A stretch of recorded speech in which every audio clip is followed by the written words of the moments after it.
আমাদের জিহ্বার শক্তি সত্যি অপরিসীম।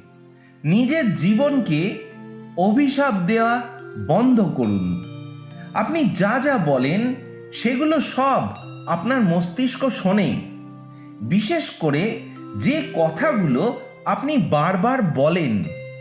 যখন আপনি বলেন, আমি আমার জীবনে ক্লান্ত, আমি ভাগ্যহীন, আমি যথেষ্ট নই, আপনার স্নায়ুতন্ত্র আপনাকে বিশ্বাস করে। শব্দ শুধু চিন্তাই প্রকাশ করে না, তারা স্নায়ুতন্ত্র গঠন করে। তারা আপনার মস্তিষ্কে শিখিয়ে দেয় যে কি আশা করতে হবে।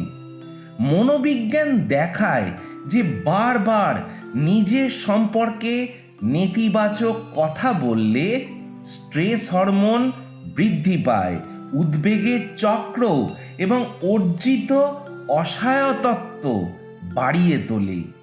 এই কারণেই নিরাময়তা প্রায়শই ভাষার মাধ্যমে শুরু হয়। বিষাক্ত ইতিবাচকতা নয়, বরং সচেতন শব্দ। পরিবর্তে এটি চেষ্টা করুন, আমি শিখছি, আমি সুস্থ হচ্ছি, আমি শক্তিশালী হয়ে উঠছি।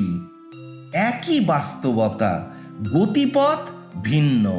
নিজের সাথে এমনভাবে কথা বলুন যেন আপনি এমন এক ব্যক্তি যাকে রক্ষা করার দায়িত্ব আপনার ওপরই রয়েছে।